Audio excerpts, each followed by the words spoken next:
हरे कृष्ण। धार्मिक मान्यताओं के अनुसार कार्तिक मास में आंवले और तुलसी जी की पूजा करने से हर तरह के पाप नष्ट हो जाते हैं, पितृदोष समाप्त हो जाता है।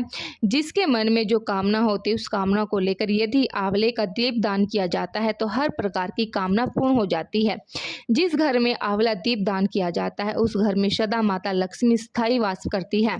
वैसे तो कार्तिक मास के पूरे महीने में ही आप आंवला दीप दान करना चाहिए, लेकिन जो लोग पूरे महीने में आंवला दीप दान करने में असमर्थ होते हैं, ऐसे में यदि आप एकादशी को, कार्तिक शुक्ल एकादशी उस दिन से लेकर कार्तिक पूर्णिमा तक भी आंवला दान कर सकते हैं, आंवला दीप दान करते हैं तो उससे भी आपको पूरे महीने का, पूरे वर्ष में किया हुआ दीप दान का ही फल प्राप्त होता है।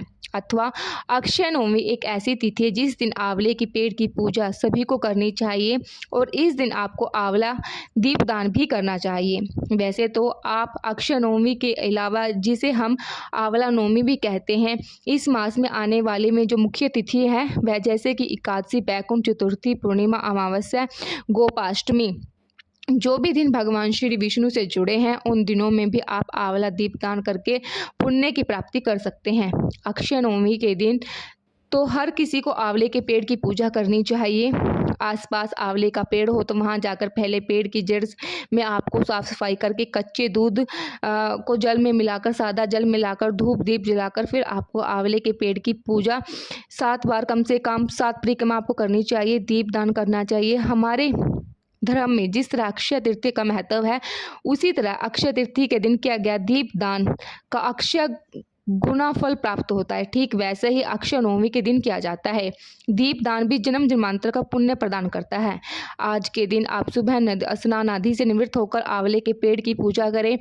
आप आंवले के पेड़ की परिक्रमा करें। यदि आंवले का पेड़ आसपास ना हो और आपके पास आंवला हो तो आप भगवान विष्णु को आंवला समर्पित करके आंवले का भी पूजन कर सकते हैं। और इस दिन आंवले का सेवन किसी ना किसी रूप में जरूर करना चाहिए।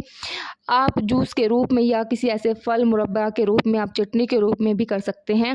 और इस दिन आप अपनी समर्थ के अनुसार कुछ आंवलों का दान भी जरूर करें, चाहे मंदिर में या किसी ज़रूरतमंद व्यक्ति को आप आंवले का दान जरूर कर दें। आज की वीडियो में आप जानेंगे कि आंवले का दीप दान कैसे किया जाता है। जैसे कि आपको नाम से ही पता चल रहा है कि विधि में कि आपको क्या करना है। आपको साफ आंवले लेने हैं। आंवले 5 या 7 की संख्या में आप ले सकते हैं। इससे ज़्यादा जितनी आपकी श्रद्धा हो उतने आंवले आप ले सकते हैं। आंवले का दीप दान या तो आप सुबह ब्रह्म मुहूर्त में या फिर शाम को गोधूली बेला के समय, जिस समय सूर्य अस्त हो रहा हो और रात होने वाली हो, तो उस समय आप दीप दान कर सकते हैं। जिसके लिए आप साफ आंवले लेकर उन्हें पहले अच्छे से धो ले, साफ कपड़े से पोंछ ले। फिर मंदिर में आसपास जहां भी आप पूजा करने वाले हैं, आंवले के पेड़ के नीचे वहां ले जाकर इन्हें आंवलों को आप पहले पूजन करनी चाहिए। सभी आंवलों पर आप रोली चंदन लगाइए, अक्षत अर्पित करके फिर आप आंवले का जो ऊपरी हिस्सा होता है उसे आप थोड़ा सा चाकू से काट लीजिए। चाकू से आप थोड़ा सा गड्ढा बना लीजिए ताकि उसमें एक छोटी गोल बत्ती आसानी से जम जाए। जो बाती है वे घी की होनी हो तो ज़्यादा अच्छा है। घी की ना हो तो आप तिल का तेल भी आप प्रयोग कर सकते हैं।